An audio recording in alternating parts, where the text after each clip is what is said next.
Welcome back, everybody. I'm at the pilot in Boron, California right now.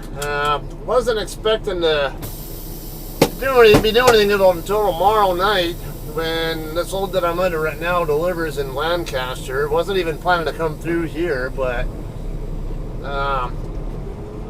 turned out another driver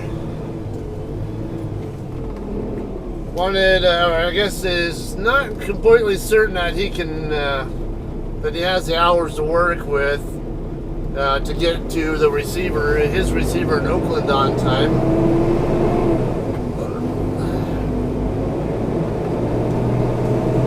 So, chances are he can probably make it, but I think his main concern is that the time that he's going to get into that area, he's going to have to deal with traffic.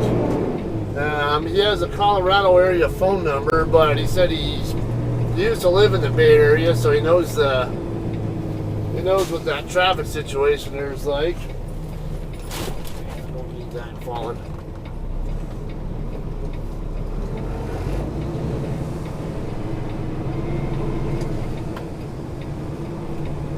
Alright, now he's over at the rest area over here in Boron.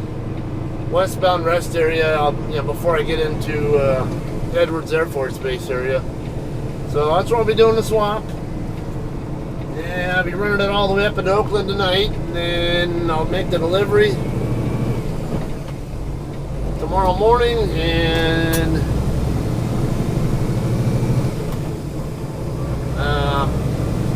that's tomorrow morning, and then it should be ready to reload right away. Probably won't get a reload assignment until tomorrow afternoon, but tomorrow morning sometime, because for the most part, everyone's already gone home for the day over at our terminal.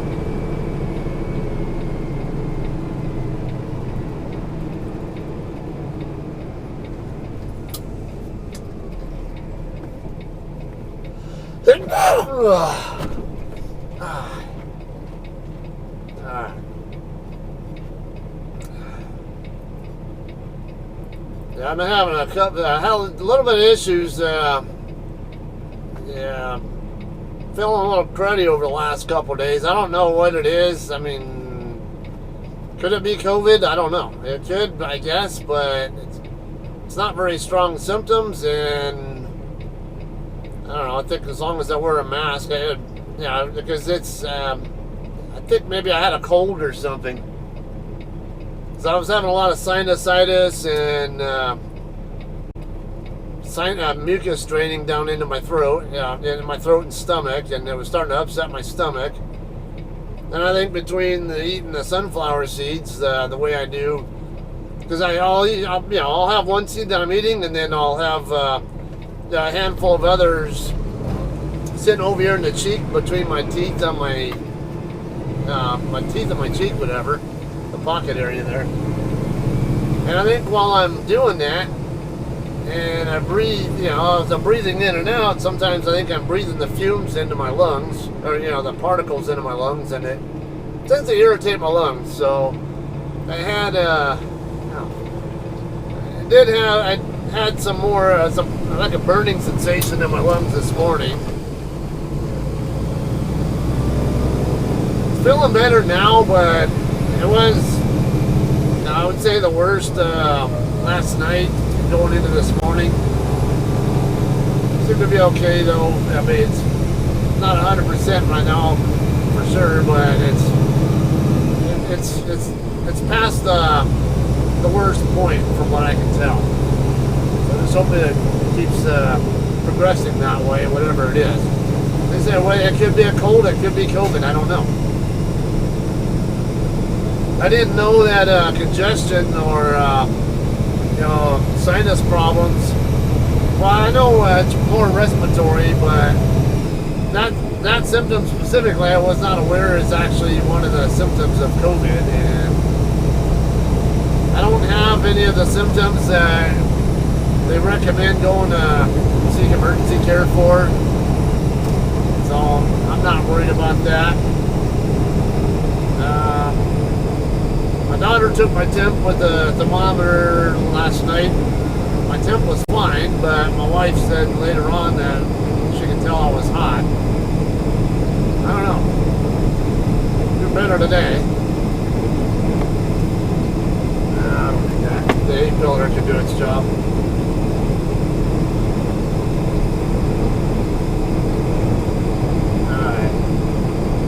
This guy I'm swapping with is newer to the company. He just started, I guess, 4 weeks ago, or it's his 4th load or something like that.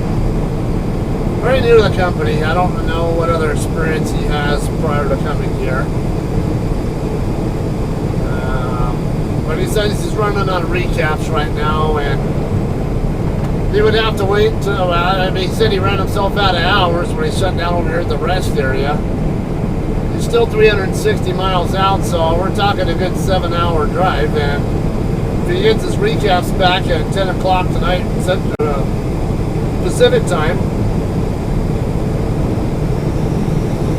and it's a 7-hour drive, or roughly that, then it'd probably be about 5 a.m. when he gets over there to Oakland, and it's due at 6. And add in the traffic delays, I can see why he's concerned. I think he can get there on time personally, but I can also see why he's concerned. And not to mention having to drive in the middle of the night. Sometimes some people don't do the greatest with nighttime driving. Why not? Go ahead and do the swap. That way I'm not sitting for so long that I can actually run 400 miles tonight and then run even more miles tomorrow, versus sitting all day today and then running only 65 miles tomorrow. This works out good for me. I mean, hanging out at home for an extra day, that's also great, but I'm driven to get this truck paid off. And I don't necessarily need to celebrate holidays, traditional days that everybody else does.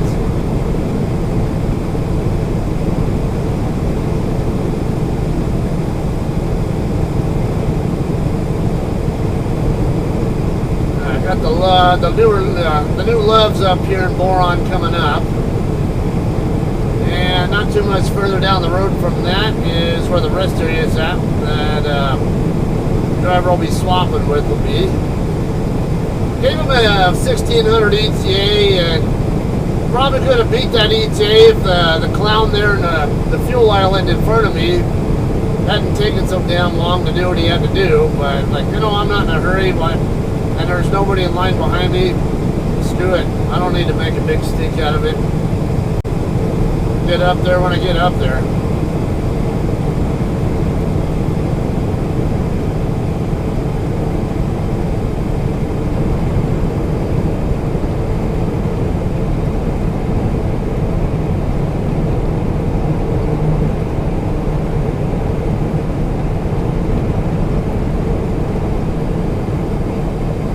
Probably kick back on the speed. So it's nice to have an open road in front of me and not always having to deal with someone running similar speed to me. Just be frustrating me, and they're putting me in a position where I'm encouraged to want to speed to get around them or something. It doesn't save me a hell of a lot of time anyway, so.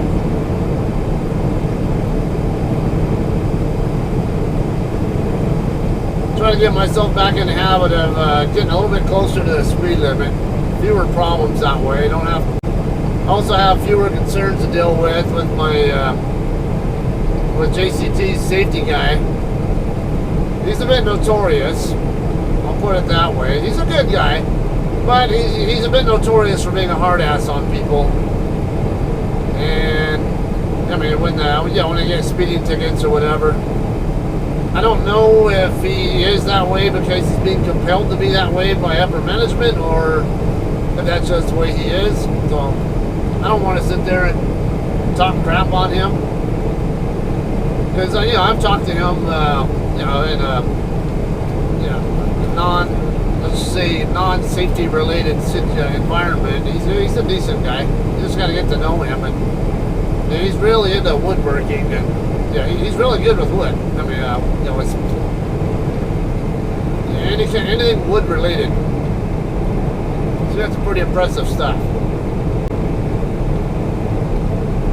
But the less ammo I gave him, that I give him for, yeah, just in case anything ever does happen, like, who knows, a speeding ticket or something else. The less ammo I give him with that, like, you know, when I'm habitually not really a speeder like everybody else in the company is, and I see it as less likely to have any problems with how they handle a situation if the day comes that I ever do have to, have a ticket I got to deal with.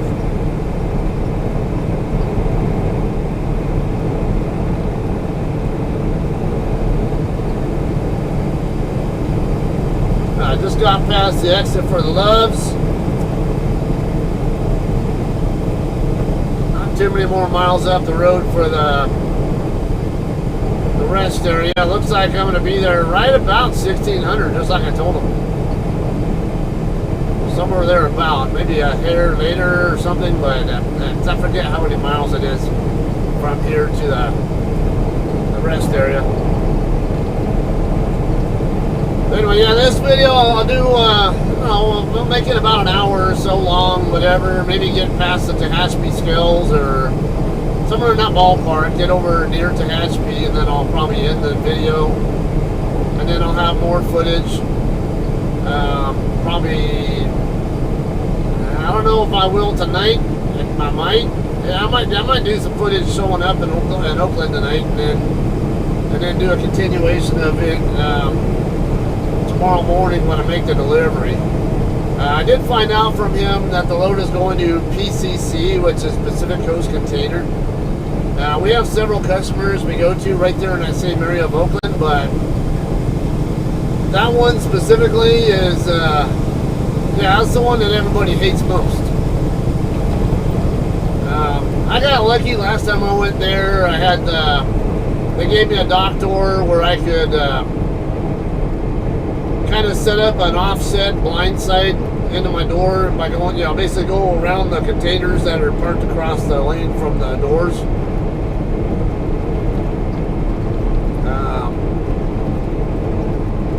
And it wasn't so hard at all, but there was a driver trying to dock in 2 doors over to my left who had a bitch of a time getting in there, and I think some of his setup and backing habits, I think, contributed to his difficulty. I wouldn't call him a bad backer, but that's one of those places where if you have any bad habits at all, you're gonna have a hard time with it. Because when you get in there, there's from the dock to the fence line, that's closer to where the doors are, that are closer to the street, where the driveway is. It's not a very wide lane, and then it widens out to where they're usually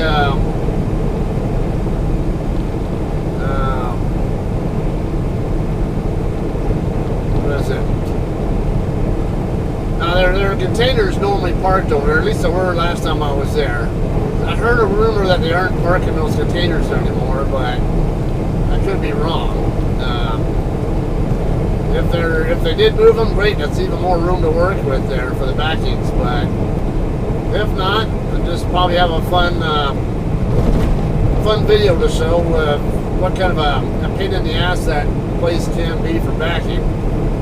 Unless I manage to have a good setup or something. Okay, here's a rest area coming right up, half a mile, and right on the money at 1600.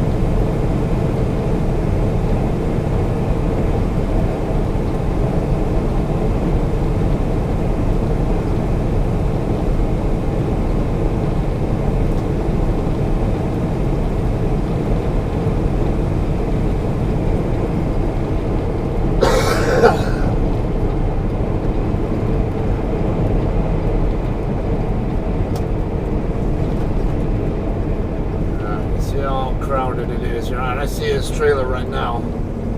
Assuming he's the only JCT here.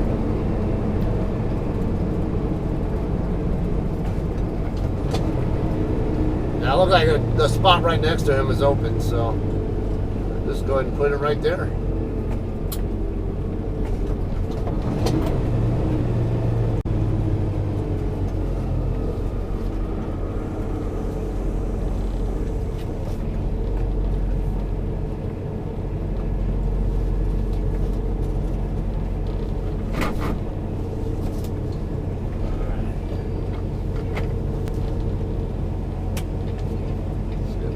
up a little bit.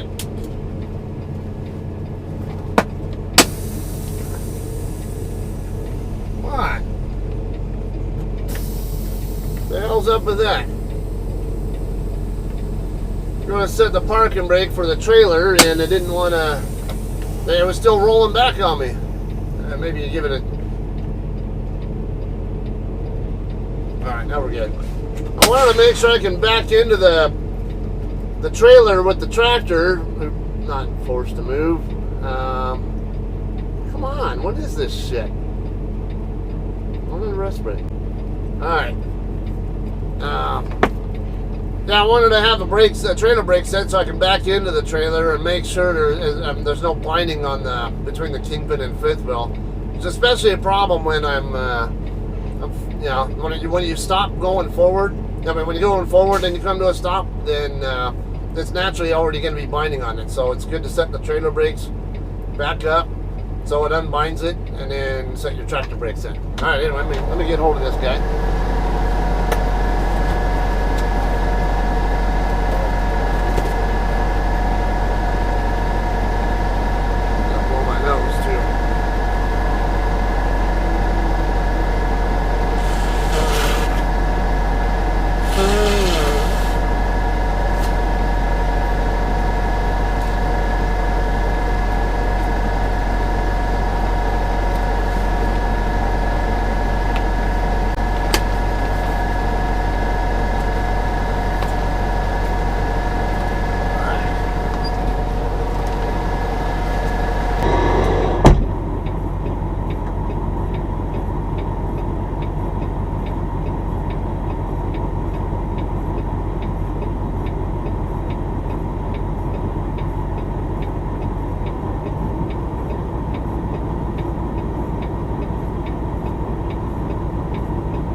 he's actually new to reefer freight. I mean, he has other experience, but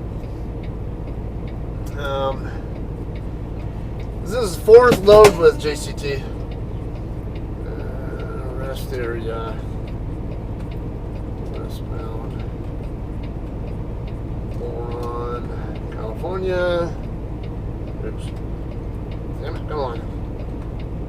1859842. No, yes. 3893 Delta. Yes. It's a negative 10 degree cycle century load. I got 4 on fuel and 1 load lock inside. Swap complete.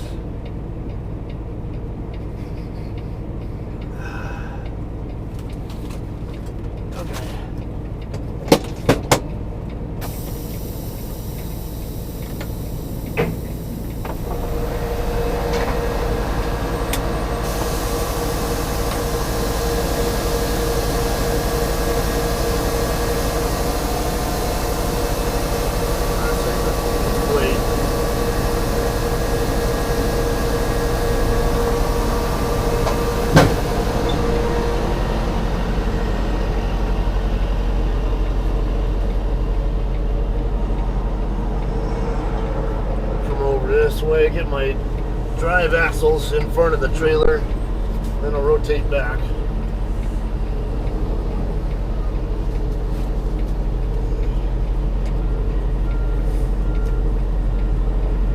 Yeah, I would say I can tell he has the landing gear a little further down than what I do, so looks like I do have positive contact. My pressure gauge is going up, but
to get this tandem slid. It's gonna get dark pretty fast, so this that should be good. Probably more than enough.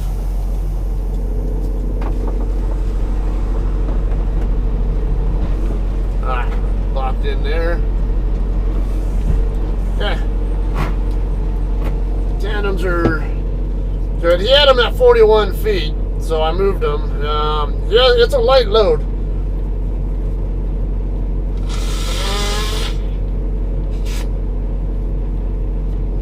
They showed me a scale ticket. It's only maybe about 60,000 pound gross, so not any concern at all. But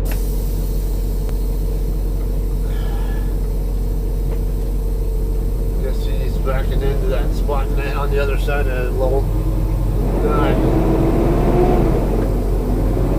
Alright, it turns out this load is going to a different customer than what I thought it was going to. It's in that same area, and it is one that I've also been to before.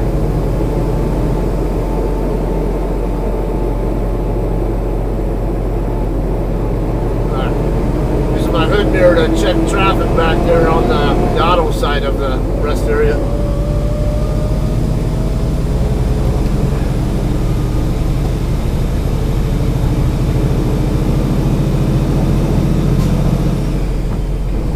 Oh yeah, that definitely accelerates like a lighter load too.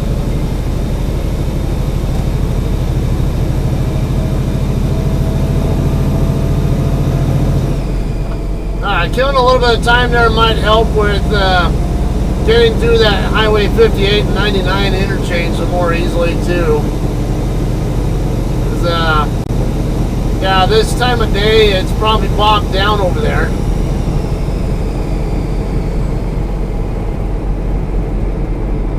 So give the traffic a chance to abate a little bit, and should have a much easier time getting through there. Giffard Road, exit 194, got Edwards Air Force Base coming up pretty soon on the left side. 20 Mule Team Road also, and then there's a borax plant up here on the right.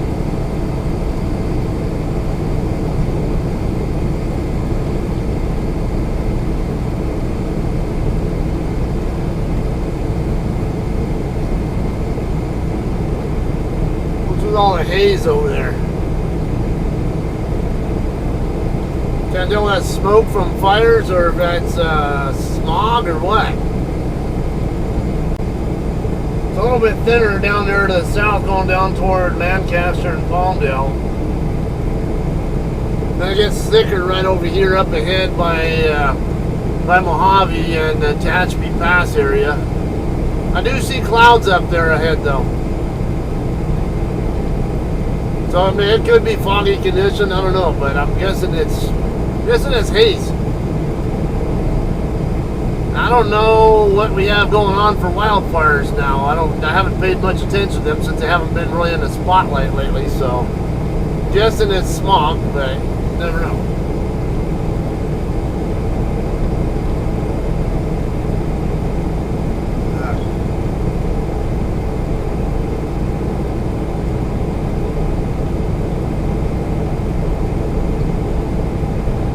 Seems like a pretty good guy overall. Kind of question if this is the right company for his need though, because of where he lives. Because he'll have a hard time getting to his hometown location. He lives in Grand Junction, Colorado. We don't have any customers nearby there. You would either have to go to Denver or go to Salt Lake City area, and if you go to Denver during the winter months, you won't be. They don't want us taking I-70 west of Denver, between Denver and the Utah line during the winter months, because of how unpredictable the passes are in Colorado, going through the Rocky Mountains. And in Utah, I could get new loads over into the Salt Lake City area. But have to, yeah, he would have to deadhead good 200 plus miles, I would say, from there down to basically down to Spanish Fork on I-15, and then take Highway 6 across from there to Green River, Utah, and then take 70 east from there to Grand Junction. And that's easily over 200 miles, I would say. Probably more even closer to probably even 250 plus. I don't know. Alright, this oversized guy's an idiot. Why would you tailgate me like that? You don't need to be that close.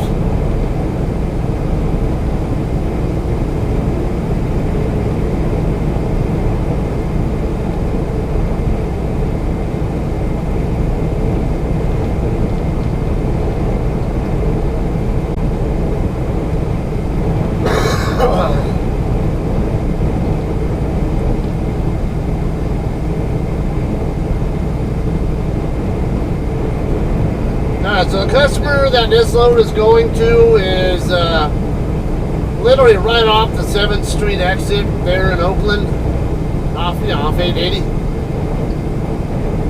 just west of it, off what's that, Bay Street or whatever it's called, Bay Street Circle. That's actually a good customer. The guard there is nice. The guards there, at least when I was there last time, were really nice. And the woman who works in the receiving office there is really super nice as well, and just great attitudes on them. And then when you dock in there, there's a ton of space to back in with. I mean, you can there's enough room for you to do straight backings there. It's a good location. I thought I was going to a different customer right down the street, and then once as soon as you hang a left onto Maritime from 7, right after the railroad tracks on the left side, there's another customer over there that we do that I thought was originally where it was going to, but it turns out it's on the map, on Google Maps it shows up as Pacific Transcode, I believe.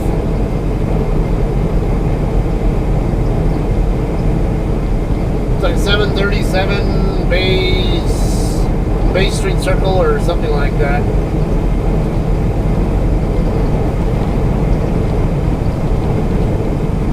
I think sitting over there in the rest area long enough talking to him also reset my 8-hour clock, so now there's no concern at all about whether I can reach there without having to stop for a 30 along the way. I mean, there's a chance I might have been able to make it anyway, but I'd be a lot more comfortable now,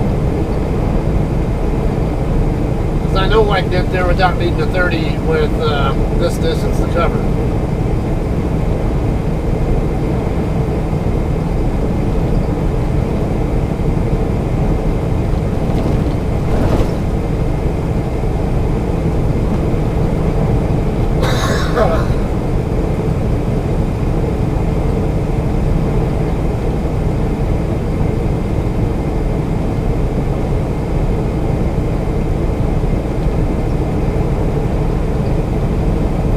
So I had a trucking friend posted on Facebook today about how they almost hit a deer,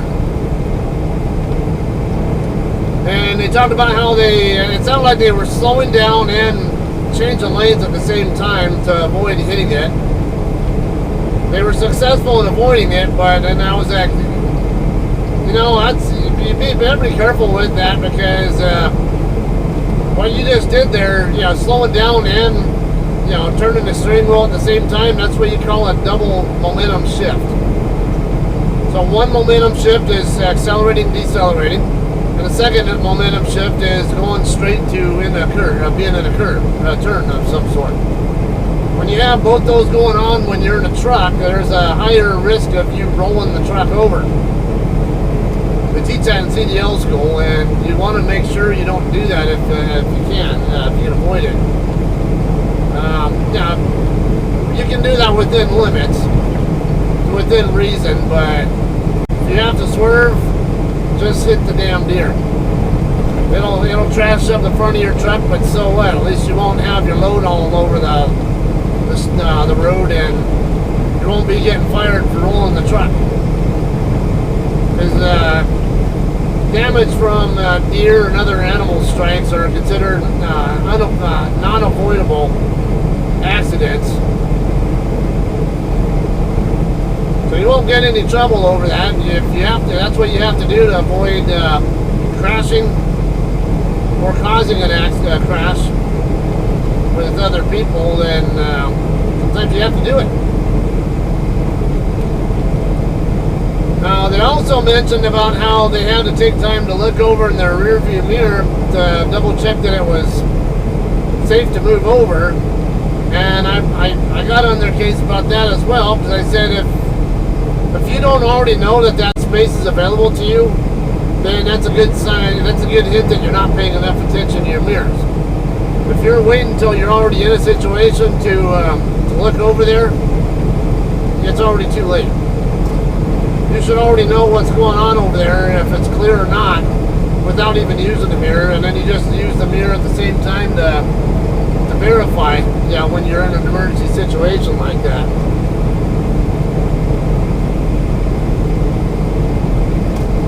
Always know what's going on with the traffic around you, both ahead of you and behind you, and even go in the opposite direction. You guys saw the video, or perhaps saw the video I posted a while back of the truck crossing the median and giving me a good scare, because had he jackknifed into my direction, which it looked like he was about to, it would have been a head-on collision with me, and I wouldn't have been able to do anything about it, even though I saw him going off the road.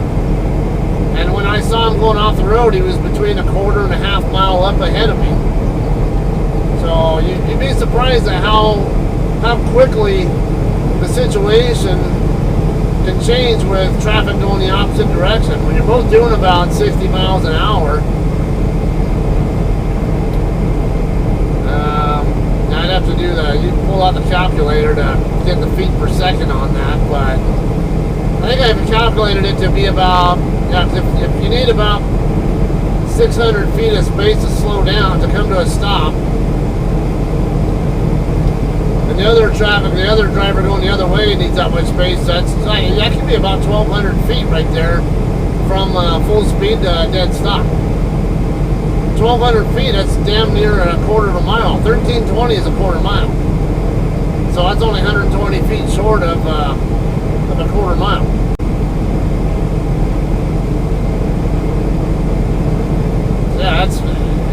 You've got to be paying attention to what's going on everywhere. Look far down the road. Don't just look at the front of your hood. And don't, always be aware of what's going on around you. Anywhere. It's called this, try using the Smith system. You can go online and research that one. There's a lot to it. To me, I just call it use common sense. Common sense, and always know you're surrounded, know the situation everywhere as far around you as you can. Because the sooner you have information that is important to you, the sooner you can plan out workarounds for the problem or the potential problem. The more you buy yourself time, the more you buy yourself the ability to make smarter decisions as far as safety and courtesy and all that are concerned out here.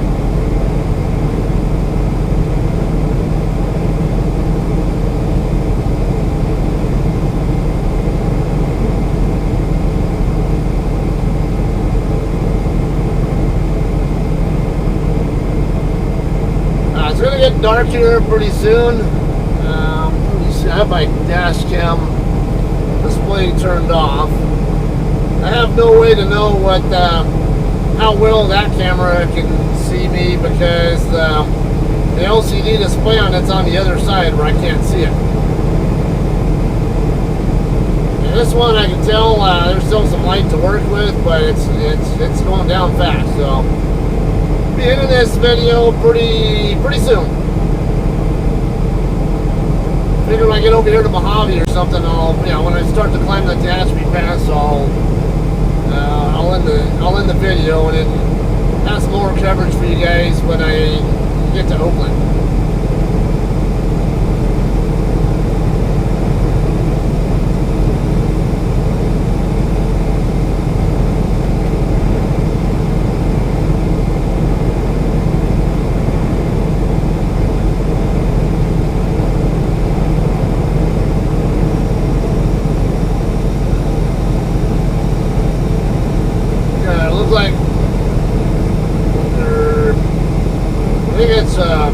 Police unit, basically a CHP and possibly a tow truck up ahead. The one on the right with the amber lights, that's more indicative of it being a tow truck or like a road maintenance type of vehicle.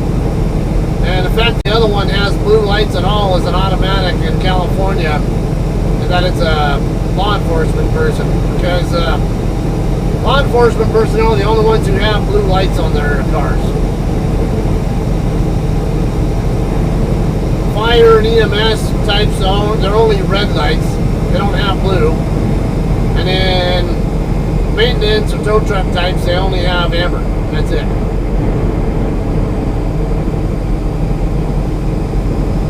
Looks like it might be a rollover. I can't tell though. Let's see. Come on, hurry up. Waiting on this car to get by me so I can move over.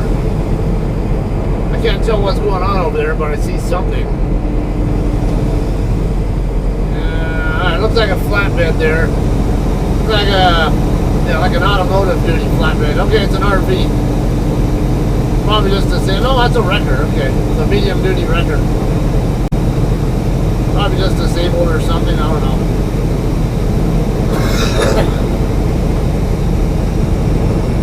See a car over there on the other side of it too, parked over there on the passenger side.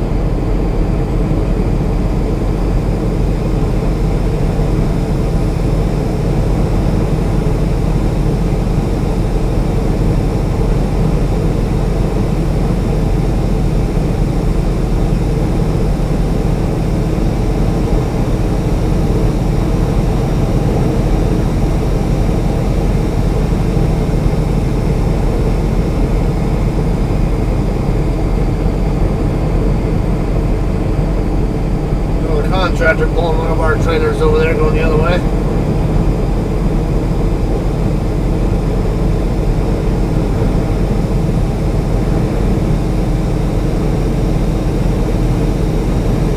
See, it's 5 p.m. local time now, so it's been about an hour now since I first got to the rest area.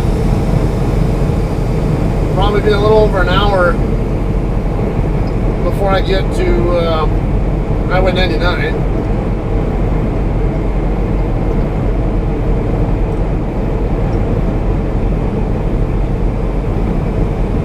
So sometime after 6 o'clock, I would say, when I get on to 99. Hopefully that'll help get me a better traffic situation there. I might still get some slowing over there, but it might not be as bad.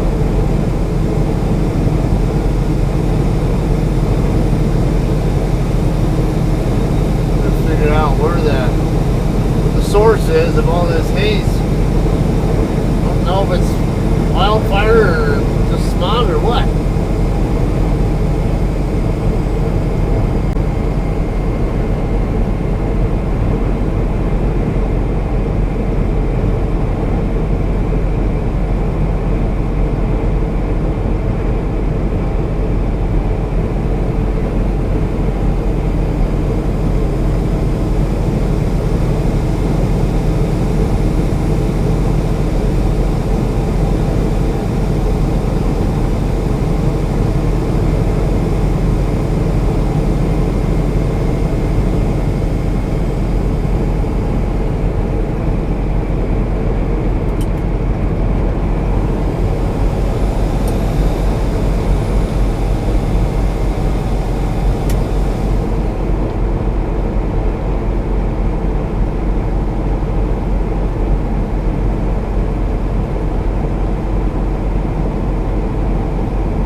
Yeah, it's actually wildfire. I can smell it.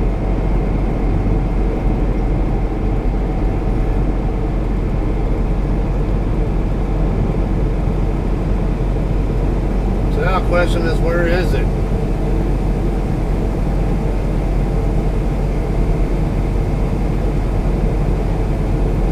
Because the smoke is covering a pretty broad area here. Visibly, at least.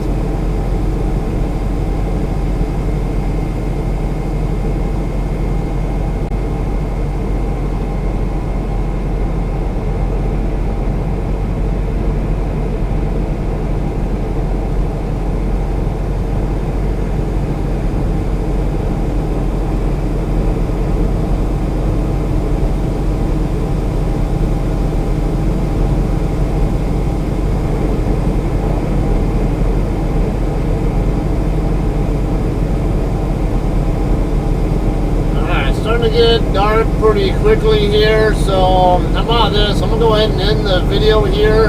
I don't want to keep the videos excessively long anyway, just kind of gonna post stuff so you guys keep up with what's going on with me. Also, my kids can watch and see what's going on with Daddy. And I'll have, I'll have more footage for you guys tomorrow.